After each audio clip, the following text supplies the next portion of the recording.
Legendary singer-songwriter Bruce Springsteen's fifth studio album, a double album called The River, was his fastest-selling release yet when it reached stores in 1980. It became an international hit and was his first album to reach #1 on the Billboard Top LPs and Tape chart. So when his sixth album, Nebraska, came along in 1982, it was a surprise that it was so pared down in comparison to his predecessor. Springsteen recorded the songs for Nebraska without the accompaniment of the E Street Band, sitting in the bedroom of his home with a 4-track recorder, drawing inspiration from Gothic literature, American history, and Terrence Malick's Badlands. He had intended to re-record the songs with the band, but he wasn't satisfied with how they sounded when the band performed them, so he just sent his solo recordings out into the world. It was such an interesting decision. Warren Zanes was inspired to write a book about it called Deliver Me From Nowhere, The Making of Bruce Springsteen's Nebraska. Now that book, and that period in his life, is getting the film treatment, with Springsteen Deliver Me From Nowhere, which is set to reach theaters on October 24th, 2025. In anticipation of the film's release, we have put together a list of everything we know about Springsteen Deliver Me From Nowhere. How's that sound? Looks about right. Don't need to be perfect. I want it to feel like I'm in the room by myself. Yeah. Let's try one.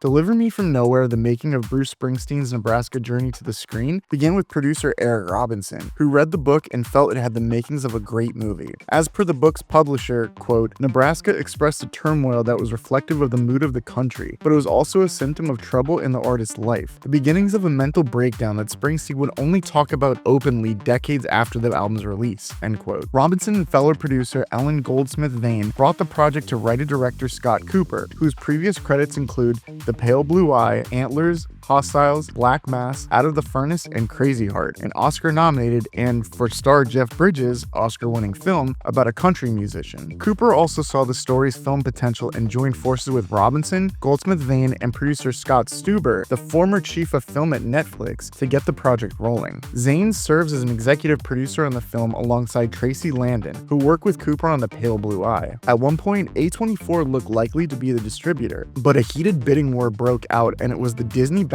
20th Century Studios that ended up winning the chance to be financier and distributor. David Greenbaum, president of Disney Live Action 20th Century Studios, provided the following statement, quote, It is a once-in-a-lifetime honor to be collaborating with Bruce Springsteen, an inspiring and incomparable artist who represents so much to so many. The deep authenticity of this story is in great hands with my friend Scott Cooper, who I am thrilled to be collaborating with once again, end quote. Cooper added, quote, I once read that Nebraska is an album that moves you to the marrow of your bones. I couldn't agree more. Bruce Springsteen and Nebraska in particular have had a profound impact on me and my work. Though themes of despair, disillusionment, and the struggles of everyday Americans, Bruce has formed an unparalleled legacy, painting an unflinching portrait of the human condition. Yet amidst the darkness, a sense of resilience and a sense of hope shines through, reflecting an indomitable spirit. That's the Bruce I've come to know and love and will honor with this film. Warren Zanes' wonderful telling of this chapter in Bruce's life is ripe for cinematic adaptation. This film has the potential to be a transformative cinematic experience, offering audiences a window into the soul of Bruce Springsteen and the universal truths that bind us all together, end quote. When filming began, Cooper released another statement, quote, Beginning production on this film is an incredibly humbling and thrilling journey. Bruce Springsteen's Nebraska has profoundly shaped my artistic vision. The album's raw, unvarnished portrayal of life's trials and resilience resonates deeply with me. Our film aims to capture that same spirit, bringing Warren Zanes' compelling narrative of Bruce's life to the screen with authenticity and hope, honoring Bruce's legacy in a transformative cinematic experience. It has been a great pleasure to collaborate with Bruce and Jon Landau as I tell their story, and their creative energy fuels every part of this journey. As well, I'm excited to reunite with my friend David Greenbaum as he embarks on his new role at Disney, adding another layer of inspiration to this project, end quote. Greenbaum was the head of production at Searchlight Pictures when Cooper made Antlers there. Springsteen and his longtime manager Jon Landau are both involved in the project, giving the filmmakers access to Springsteen's music. Landau said, quote, Warren Zanes' Deliver Me From Nowhere is one of the best books ever written about Bruce Springsteen and his music. Bruce and I are thrilled that Scott Cooper has chosen to write and direct the film based on that book. We think he's the perfect filmmaker for the job. Scott, with producers Ellen Goldsmith Vane and Eric Robinson at the Gotham Group, and Scott Stuber are bringing together a superb team to ensure that this project has the vision and soul that have been the hallmark of Bruce's 55-year career. We're thrilled to have the wholehearted commitment commitment and support of the entire team at 20th and Disney, end quote. The movie will be about Bruce Springsteen and the long effort to put together his seminal Nebraska album, which started to take shape as he and the E Street Band were laying down tracks for his massive hit album Born in the USA.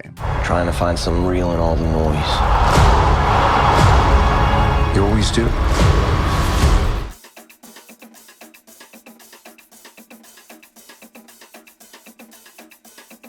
You might think that finding the right actor to play Bruce Springsteen would be quite a challenge, but Cooper had already made his choice by the time the project was officially announced. The role went to Jeremy Allen White, who played Philip Lip Gallagher on the TV series Shameless for 11 seasons, portrayed wrestler Kerry Von Erich in The Iron Claw, and is currently 4 seasons into playing Carmen Berzotto on the TV series The Bear, with at least 1 more season to come. White, who does his own singing in the movie, held off on directly speaking with Springsteen for a while after taking the role. Before filming began, he was quoted as saying, quote, "We've communicated a little bit through some other people. I'm trying to have a bit of my own process with it before meeting the man. I want to try and have an understanding, so that when I meet him, I'll have a bit of confidence somewhere in me to stand there," end quote. His process worked because Springsteen was impressed. He said in an interview on SiriusXM, quote, He sings very oh well. good. It was a tremendous cast of people. They cast the film beautifully, so it's very exciting. And Jeremy is such a terrific actor that you just fall right into it. He's got an interpretation of me that I think the fans will deeply recognize, and he's just done a great job. So I've had a lot of fun. I've had a lot of fun being on the set when I can get there. Landau agreed and said, quote, "Oh my God, he's just perfect. The casting is great. Director Scott Cooper said to me at the beginning, he said, we've got the right cast and we'll tell the story right. And he got the right cast," end quote. White's co-stars include newcomer Matthew Anthony Pellicano Jr. as a young Bruce Springsteen, Jeremy Strong as John Landau, Springsteen's manager and record producer, Paul Walter Hauser as Mike Bolton, Springsteen's recording engineer during the Nebraska sessions, Stephen Graham as Douglas Frederick Dutch Springsteen, Springsteen's father, Odessa Young as Faye, Bruce's love interest, Gabby Hoffman as Adele Springsteen, Bruce's mother, Mark Maron as Chuck Plotkin, Springsteen's producer and mixing engineer, David Krumholtz as Al Teller, record executive at Columbia, Johnny Canizaro as E Street Band guitarist Steven Van Zandt, Harrison Gilbertson as Springsteen's close friend Matt Delia, Chris James, the master ring engineer, Arabella Olivia Clark as Bruce's sister Virginia, Grace Gummer as John Landau's wife Barbara, Bartley Booz as record producer, engineer, and sound mixer Toby Scott, Bailey Ray Allen as Maggie, a free-spirited girlfriend from Springsteen's youth, Lynn Adriana Friedman as a character named Gladys, Zaraz Laboda as an E Street wife, and Matt Gorski and Steven Singer in unspecified roles. Landau was so thrilled to see Jeremy Strong playing him, he told The Hollywood Reporter, quote, "I died and went to heaven. He's a great guy. We've had the chance to know each other, and I'm just dying to see what he does and what I learned from it," end quote. He added that he and Springsteen were very pleased at the way they're going about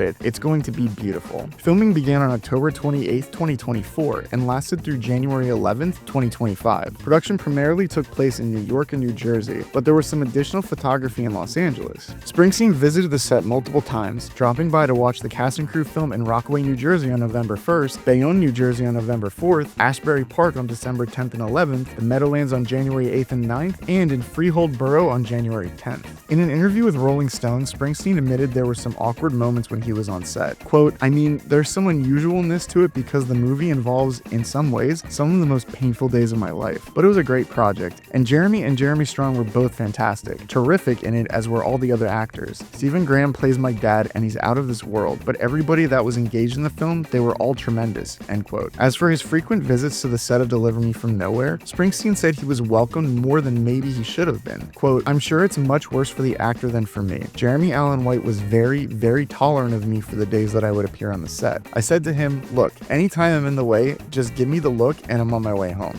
So the days that I got out there, he was wonderfully tolerant with me being there. And it was just fun. It was just enjoyable. If there was a scene coming up that was sometimes really deeply personal, I wanted the actors to feel completely free and I didn't want to get in the way. And so I would just stay at home," end quote. After production wrapped, White said, quote, "It was incredible, challenging, and a dream come true. I feel really lucky. We all had Bruce's blessing. The film tells the story of a very pivotal moment, Bruce struggling to reconcile the pressures of success versus his past," end quote. Never owned a new car before.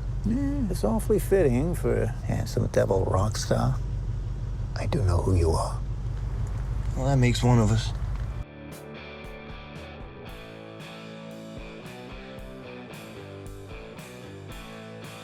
The first official image of Jeremy Allen White in character as Bruce Springsteen was unveiled during filming. The first trailer for Springsteen Deliver Me From Nowhere dropped online in June, and that's everything we know about Springsteen Deliver Me From Nowhere. For now, are you looking forward to this movie? Let us know by leaving a comment below.